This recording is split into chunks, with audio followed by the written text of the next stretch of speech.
Good morning, student. Myself Praduman, your mathematics teacher for class 8, 9 and 10 in Modern International School, Hiswa.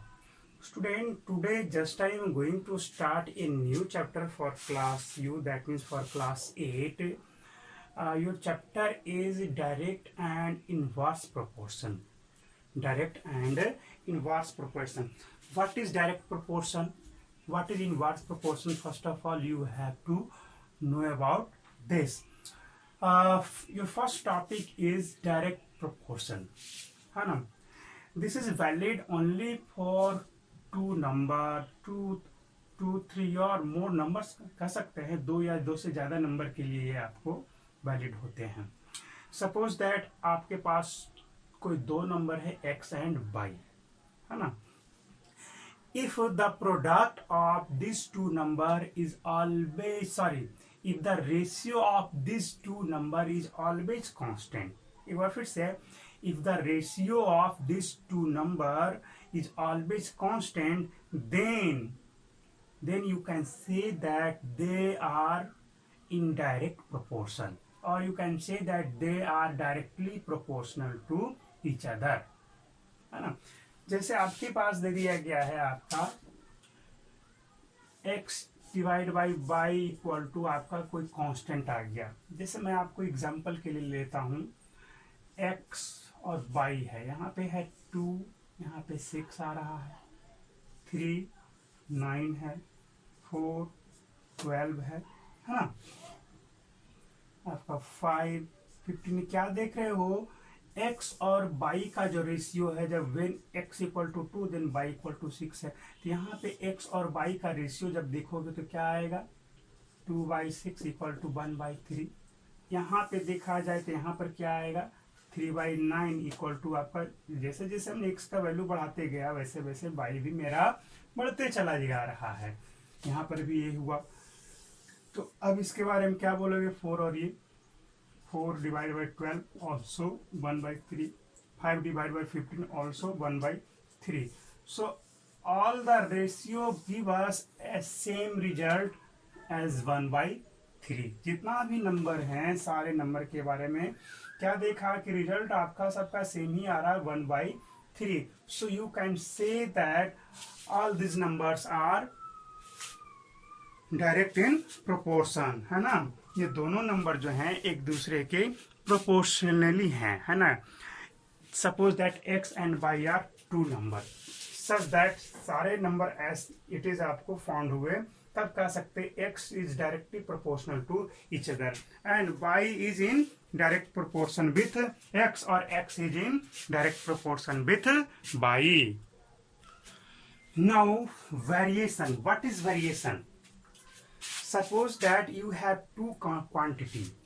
Suppose you have two quantity x and y, and they are dependent to each other. They are dependent to each other such that if you change the value of one, then other is also changes.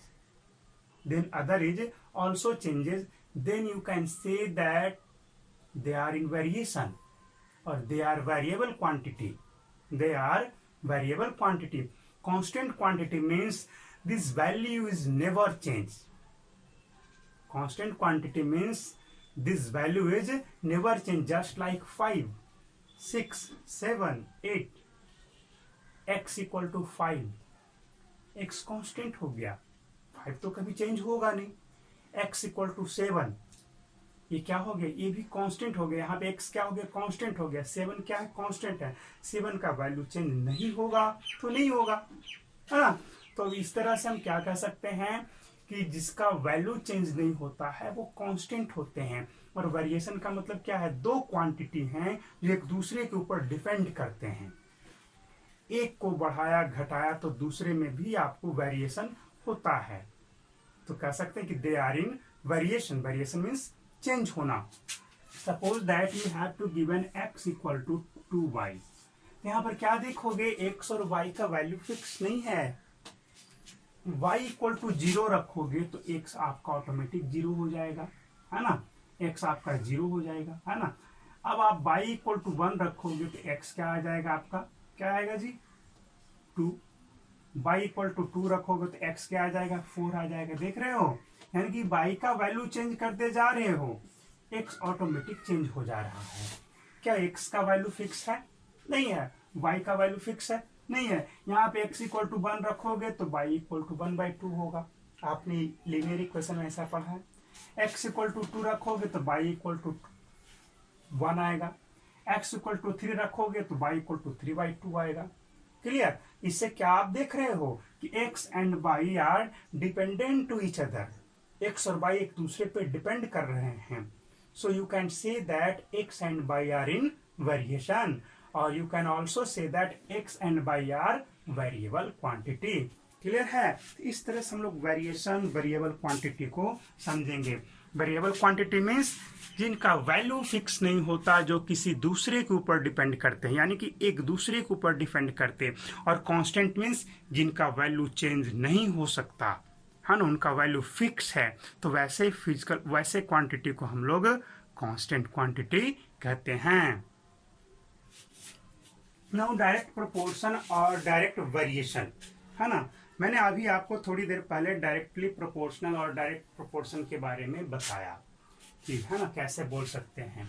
तो अभी simple सा था, directly proportional और inversely proportion, direct proportion और inverse proportion.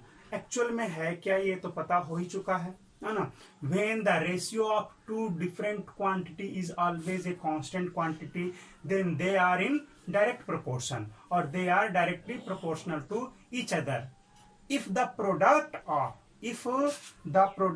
of two variable quantity, if the product of two different quantity is always constant, then you can say that they are inversely proportional, है ना। Ratio constant, directly proportional.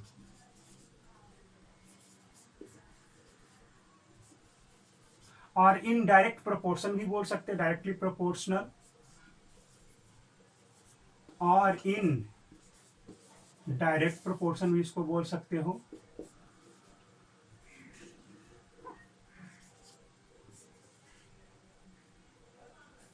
ओ सही था।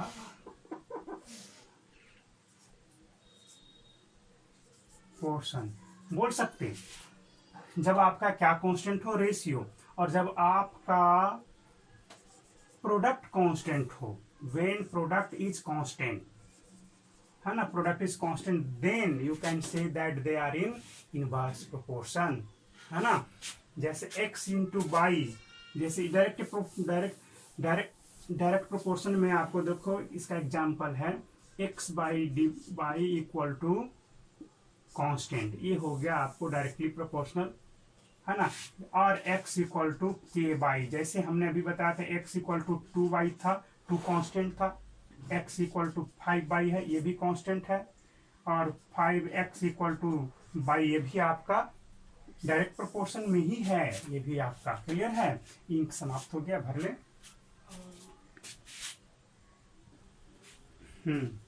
यहाँ पे आपने क्या देखा, 5x इक्वल टू y है, ये भी डायरेक्ट इनडायरेक्ट प्रोपोर्शन है, ये भी इनडायरेक्ट प्रोपोर्शन है। 3x इक्वल टू z है, तो इसके बारे में भी कह सकते हो x and y is in direct proportion, और y is directly proportional to x भी कह सकते हो। चलो, इसका मतलब क्या होगा? इसका मतलब ये हुआ कि x1 by y1 equal to x2 by y2 equal to x3 by 3 equal to dot dot dot equal to k। जैसा मैंने अभी आपको थोड़ी देर पहले एक एग्जांपल लिया था, 2 और 6, 3 और 9 लिया था। देखो 2, 6, 3, 9, 4, 12, 5, 15, और भी आगे जा सकते थे, है ना। यहाँ पर x था, यहाँ पे y था, 1/3 रेशियो आया था, हर एक के केस में आया था। तो आप यहाँ पे क्या देख रहे हो, ये हुआ x1 y1, ये हुआ x2, ये हुआ y2, x3 y3, x4 y4, इस तरह से। तो सबका रेशियो क्या आया, x1 by y1 1/3, x2 by y2 1/3, x3 by y3 1/3, x4 by y4 1/3 आ रहा है। तो इस तरह से कह सकते हो कि सारे वैल्यू क्या होंगे, सेम होंगे, कांस्टेंट होंगे। किसके लिए? फॉर इनडायरेक्ट प्रोपोर्शन, क्लियर हो गया। और फॉर इन इनवर्स प्रोपोर्शन में भी हम उसका भी एक एग्जांपल ले लेते हैं। Suppose you have a number 100 को आप कैसे लिख सकते हो? 2 इंटू 50 भी लिख सकते, 1 इंटू 50 भी 100 भी लिख सकते हो, है ना। 4 इंटू 25 भी लिख सकते, और क्या लिख सकते हो? 4 इंटू 25, 5 इंटू 20 भी लिख सकते, 10 इंटू 10 भी लिख सकते, और भी तरीके हैं, बहुत सारे हैं। आप जितना मेथड चाहो, हुआ x और हुआ y। यहाँ पर क्या देखा? x1 y1, x2 y2, x3 y3, x4 y4, x5 y5। क्या देखा? हर एक के केस में x1 इंटू y1 आपका 100 आ रहा है, x इंटू y 100 आ रहा है ना।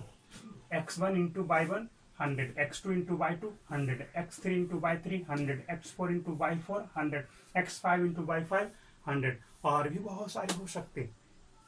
देखना चाहते हो? और दिखाता हूं मैं। यहाँ पर हो गया 1/2, x इक्वल टू क्या लिया? 1/2, और हम यहाँ पे y इक्वल टू क्या ले लिया? 200। हो गया। x इक्वल टू ले लिया यहाँ पे 1/4, y इक्वल टू 400 लेना पड़ गया, है ना। इस तरह से बहुत सारे हम लोग डाटा ले सकते हैं, बहुत ज्यादा डाटा ले सकते हैं, है ना। इसमें होगा क्या? हर एक के केस में प्रोडक्ट आपका 100 आना चाहिए। तो अब हम कहेंगे कि x and y are in inverse proportion, है ना। ऐसे लिख सकते हैं। तब इस केस में x इंटू वाई क्या हो जाएगा? कांस्टेंट। इनडायरेक्ट प्रोपोर्शन में क्या आया था? x divide by y equal to constant. Constant यहाँ पे कांस्टेंट क्वांटिटी क्या है जी? 100 है। x1 y1 तो आपका कुछ भी लिया जा सकता है ना। इस तरह से अगर तुम x1 बराबर ले लो, यहाँ पर 100 ले लो, है ना। x1 इक्वल टू ले लो 6, तब आपका y इक्वल टू क्या हो जाएगा जी? y1 जिससे भी हो y इक्वल टू 100/6 हो जाएगा। होगा कि नहीं होगा? होगा। आप 6 इंटू 100/6 करोगे तो फिर से 100 आ जाएगा। तो ऐसा आप कुछ भी डाटा ले सकते हो। तो ये था direct and indirect proportion. Clear है? तो आज का तो सिलेबस इतना ही था, है ना। बाकी नेक्स्ट अगले दिन किया जाएगा।